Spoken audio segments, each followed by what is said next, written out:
আর হোটেলে গিয়েই প্রথমে দেখো ব্যাগ ট্যাগ রেখে কিন্তু ড্রেস চেঞ্জ করে দিয়েছি সৃজিতকে, আর আমি কিন্তু ওই ড্রেস পরেই চলে এসেছি বিচে। আর এই লোকটা না আমি সামলাতেই পারছিলাম না, কখন থেকে ভাবছিলাম, মানে গিয়ে পর থেকে ভাবছি কখন বিচে যাব।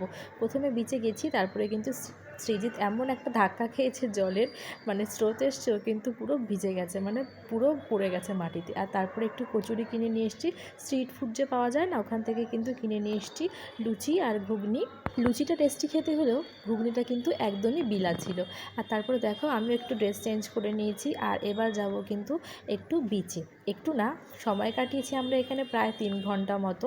আর দেখো যাচ্ছি এখন, সবাই সবাই কিন্তু চেঞ্জ করে নিয়েছি।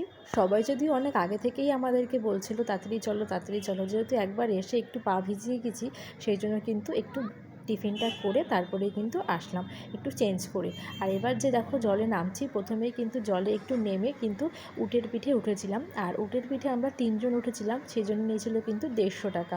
মানে একটা পাক ঘুরিয়েছিল, এই মাথা থেকে ও মাথা একটা পাক ঘুরিয়েছিল, 150 টাকা নিয়েছিল। প্রথমে তো অনেকটাই ভয় পাচ্ছিলাম, যেহেতু উঠেছিলাম সেই 7 বছর আগে একবার। আর তারপরে এখন আবার যখন উটটা হাঁটছিল না, বেশ ভয় ভয়ই কিন্তু করছিল। তারপরে কিছুক্ষণ কাটার পরে কিন্তু বেশ ভালোই লাগছিলো তখন দেখতে আর ঘুরতে।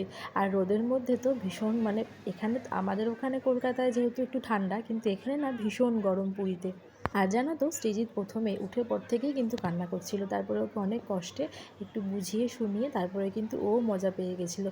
নামার সময় কিন্তু আর নামতেই চাইছিল না। তারপরে দেখো 3 ঘন্টা সমুদ্রে জলে লাফালাফি করার পর কিন্তু আমরা এখন যাচ্ছি বাড়িতে, যেহেতু সৃজিত অনেকটা টাইম জলে থেকে গেছে, সেই জন্য সবাই আছে। আমি আরও যাচ্ছি কিন্তু এখন হোটেলে। তো চলো তারপরে ভিডিওটা তোমাদের সঙ্গে শেয়ার করবো। এখন এখানেই টাটা।